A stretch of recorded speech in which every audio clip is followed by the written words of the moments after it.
नहमदुहु व नुसल्ली अला रसूलिहिल करीम अम्मा बाद। अस्सलामु अलैकुम दोस्तों, उम्मीद है सब खैर वफ़ियत से होंगे। आज हम बात करेंगे बिजली लगने का इलाज कैसे किया जाए।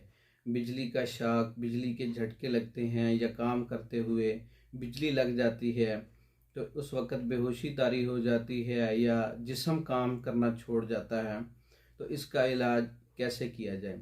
पहली बात तो ये है कि जब बिजली के झटके लगते हैं या शॉक लगते हैं, इसकी वजह से रगें बंद हो जाती हैं, खून खुश्क होता है या खून जल जाता है या खून गाढ़ा हो जाता है, रगें बंद हो जाती हैं, जिस वजह से पूरा जिस्म जो है वो काम नहीं करता।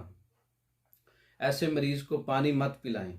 अगर बेहोशी का दौरा भी लग गया है बिजली लगने से, पानी मत पिलाएं। नीम गर्म दूध और घी का इस्तेमाल करवाएं जिसको हरारत पहुँचे और वो होश में आ जाए।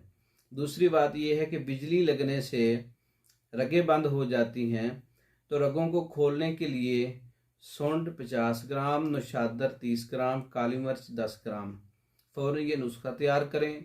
और अगर मरीज़ होश के अंदर है तो ये नुस्खा उसको आप गर्म दूध के साथ जिसमें घी मिलाएं, वो थोड़ी थोड़ी देर से आप उसको पिलाएं। इंशाअल्लाह इसके पिलाने से, इस नुस्खे के इस्तेमाल करवाने से बंद रगें खुल जाएंगी, असाब सही तौर पे मुतहरक हो जाएंगे, बेहोशी का दौरा भी नहीं लगेगा और मरीज़ जो है वो अपनी सही हालत में होश व हवाश में आ जाएगा।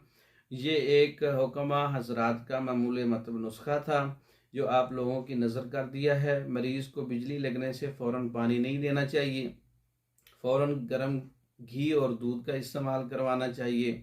या बहुत ज़्यादा झटके लग रहे हैं, बाद में कपकपी तारी है, तो उसको खुश्क और गर्म मिट्टी के अंदर जो है दबाएं या गर्म चीज़ों की टकोर दें उसको, तो इससे भी बेहतरी आ सकती है। नुस्खा भी आपकी नज़र कर दिया है।